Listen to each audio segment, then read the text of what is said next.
Feminism has an interesting and complex history. The first wave kicked off in 1848 with the Seneca Falls Convention. The second wave was marked by the publication of The Feminine Mystique by Betty Friedan in 1963. If you haven't seen my videos on first and second wave feminism, you can find them linked in the cards or in the description below. In this video, we're going to talk about third wave feminism. Intersectionality was a defining feature of third wave feminism. The term was coined by legal scholar Kimberly Crenshaw in 1989 to describe how Black women were often excluded from feminist frameworks.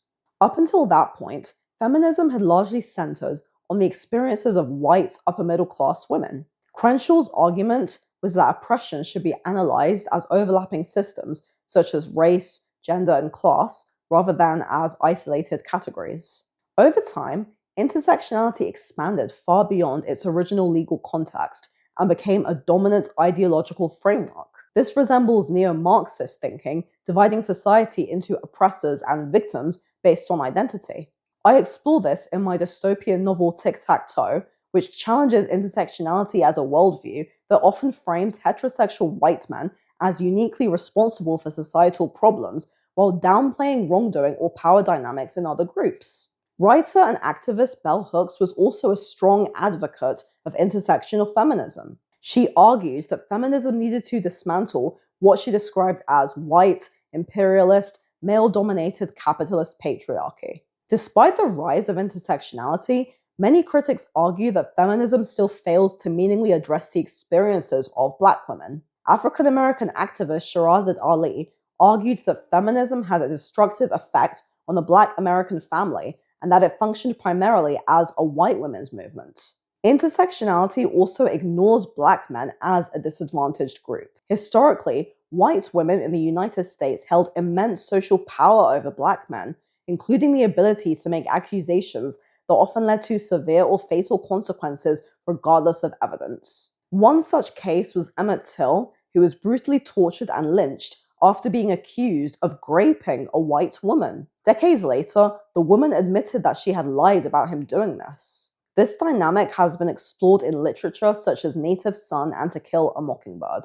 In 1991, law professor Anita Hill accused Supreme Court nominee Clarence Thomas of sexual harassment. Thomas denied the allegations, and the hearings became a defining cultural moment. In The Myth of Male Power, Warren Farrell discusses how definitions of sexual harassment expanded during this period to include speech, jokes, and discussions that were previously just considered socially inappropriate but not requiring legal action. As women entered the workplace in greater numbers, new harassment laws and policies created significant anxiety for many men. Farrell argues that within a relatively short time, men faced severe consequences for behavior that was ambiguously defined. Women got more protection against offensive jokes at work than men had gotten in centuries against workplace-related deaths. At the same time, popular culture increasingly encouraged women to present themselves as sexually empowered and provocative. Despite books like The Beauty Myth criticizing the idea of female beauty as a tool of social control,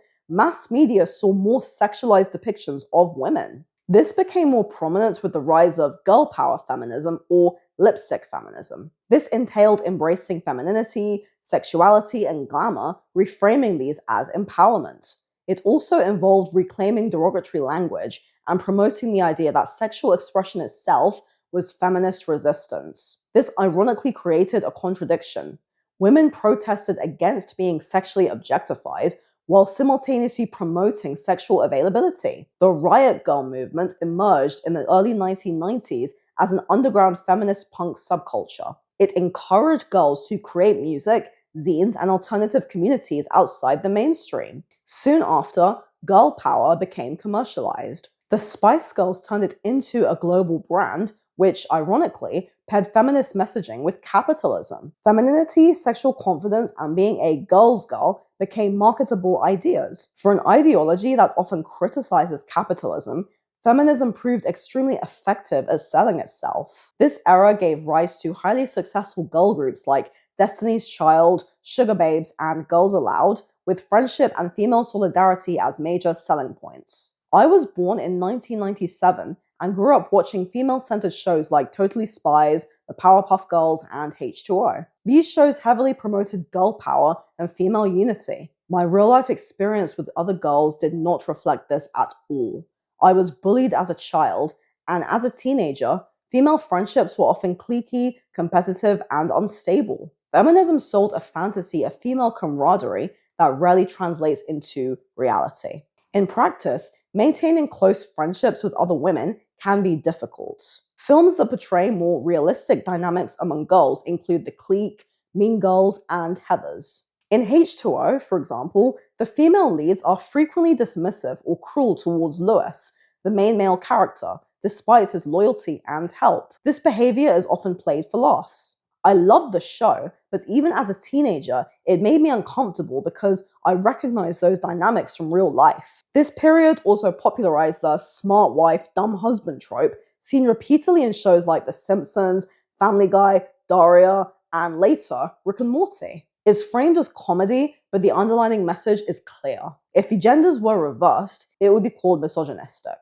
I consider myself pro-female, but not pro-feminist. Feminism promotes both hostility towards men and a culture of victimhood while claiming to speak for all women. Living in London, I've noticed that many men I meet have similar views to me on feminism, yet many women openly support it. It's great that men are thinking critically about this, but I'd like to see more women doing the same. That's why I created Women's Advocates, a space to support women without feminism. Women deserve rights, agency, and respect without being taught to see ourselves as perpetual victims or to resent men. There is an alternative, and women need to know it exists. Third wave feminism roughly spanned the 1990s to the early 2000s.